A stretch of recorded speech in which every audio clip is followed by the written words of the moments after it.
What's up, everybody? Hope you guys are having a wonderful day. There is a lot that needs to be talked about, so let's go. First thing I want to talk to you guys about is, did you guys watch the Stormy Daniels 60-minute interview? Y'all, it was so mind-blowing just watching it. Basically, this was it. This was the moment that the entire nation, except for one person in particular, was waiting for, and it did not disappoint anybody.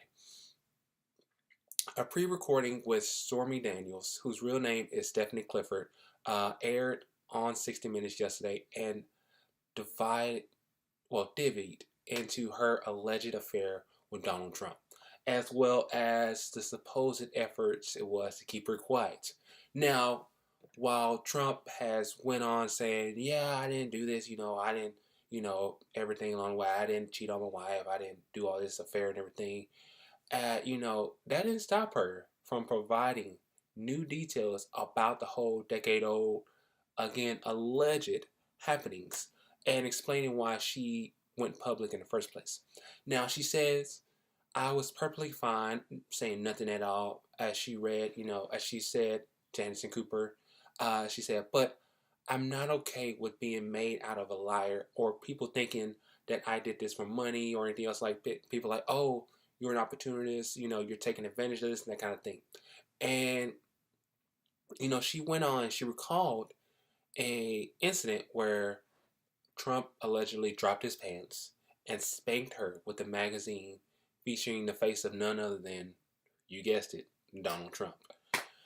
And she went on saying that, so he turned around and pulled down his pants a little, claimed Daniels, and he had on underwear on and stuff, and she just gave him a few swats.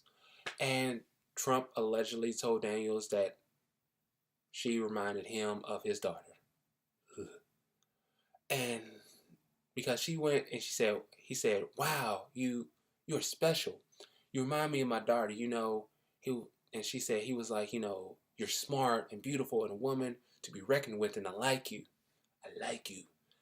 And Daniels also recounted when there was an attempt to silence her in 2011. So basically, she recalls of this story when she was with her infant daughter, and she says that she told Cooper, and she said she's taking the seat facing backwards in the back seat, diaper bag and everything she needs to, and a guy walks up to her and her daughter, and the guy says, "Leave Trump alone, forget the story." And then the guy supposedly he looked at the daughter and said, that's a beautiful little girl. It'd be a shame if something happened to the mom. And then he was just gone, as she said. And when Anderson asked her if this was a direct threat, Daniels replied with, absolutely.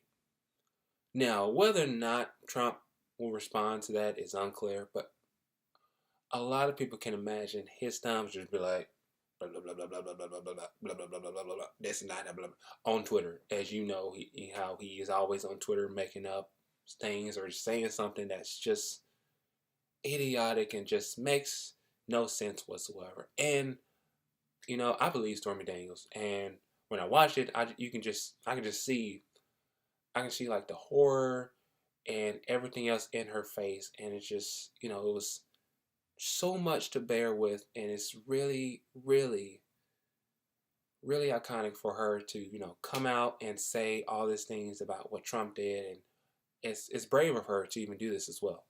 Second thing I want to talk to you guys about is that there was another iconic moment that happened over this weekend. On Saturday, hundreds of thousands of demonstrators gathered in the nation's capital and cities across the country on Saturday to demand action against gun violence, vividly displayed the strength of the political movement led by the survivors of a school massacre that happened in Parkland, Florida. Now, it was the March for Our Lives, and it was organized by students from the majority Stoneman Douglas High School, where a gunman killed 17 last month.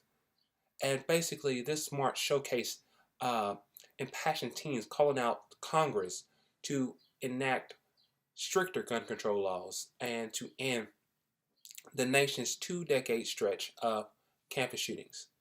And hundreds of thousands, like I said, of sibling protests took place across the world from New York City, from here in Denton, Texas, to everywhere, where demonstrators spread across 20 blocks and every place else around the entire world.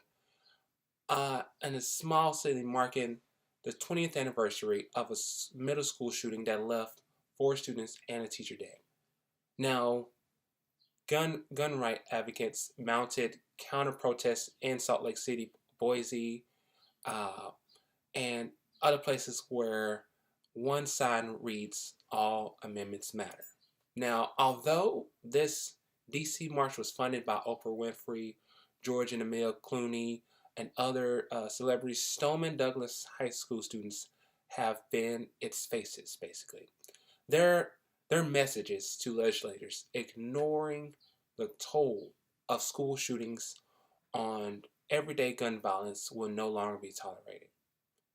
And Cameron Kasky, Stoneman Douglas student, he said basically, he said to the leaders, skeptics, and cynics who told us to sit down, stay silent, and wait your turn, welcome to the revolution.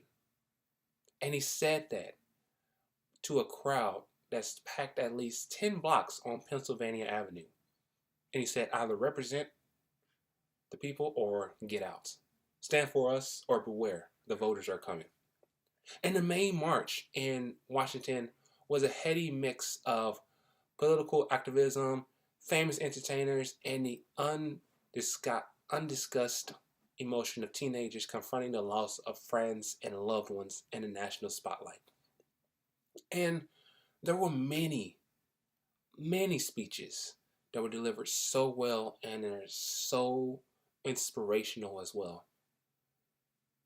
Emma Gonzalez, 18, she took the stage in a drab olive coat and torn jeans, speaking of the long, tearful, chaotic hours and scorching afternoon sun as students waited outside Stoneman Douglas High School on the day of the shooting. With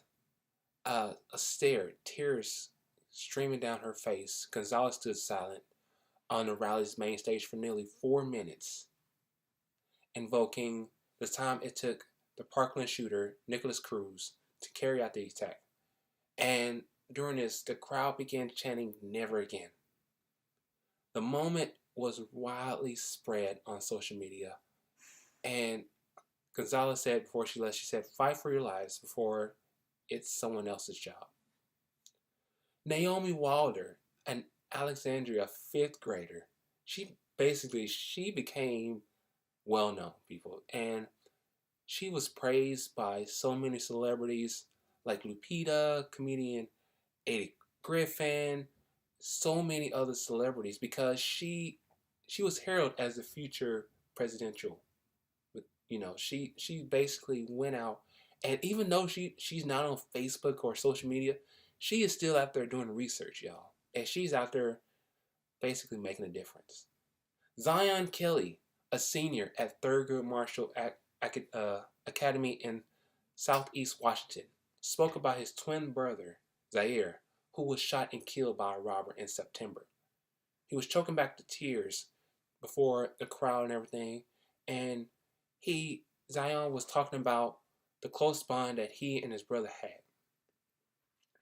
David Hogg, who was basically a Parkland shooter survivor, he was basically one of the many faces to be a hold of this. Yolanda Renee King, MLK's granddaughter. She basically is talking about how her grandfather had a dream and how she has a dream that we should stop this, and how we should actually listen to the kids and we should make sure that they are actually becoming the leaders that they are going to be in the future. Alex King and D'Angelo McKay, both students from North Lauderdale College Prep in Chicago, and members of the student nonviolence group, the Peace Warriors. They walked out with duct tape over their mouths.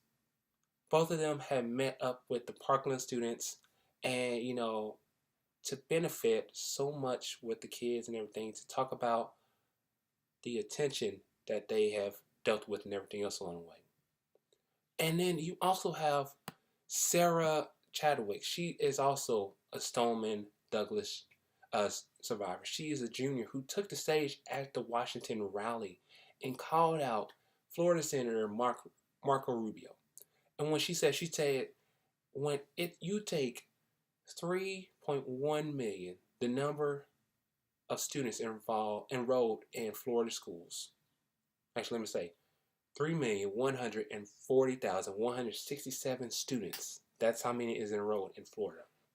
And you divide it by $3,303,355, the amount of money that Marco Rubio has received from the NRA. It comes out to $1.05. So basically, that's how much each child is worth in Florida. So when she went out there, it was just inspiration, and so did all the other kids as well. And I wish I was there in Washington. I wish, I'm still out here, even in Texas, I'm still out here trying to make a difference in life with kids, with my little cousins. They are actually our future, y'all. Y'all think they are not. They are our future. They have done so much for us. They've gone through so much. And they know what changes need to be made. Now, during the protest, there are people who are going to criticize these kids. They're going to criticize this march and everything. And there's someone, there's entertainers who also think of this differently as well. Eagle of Death Metal's Jesse Hughes, a survivor of a mass shooting incident, he called the students of Majority Stoneman Douglas High School, he called them disgusting vile abusers of the dead for participating basically in the March for Our Lives protest. Now, if you guys don't know, his band was on stage in the Paris Bataclan on the night of November 13th, 2015, wherein armed terrorists stormed in and killed 89 people, including the band's merchandise manager.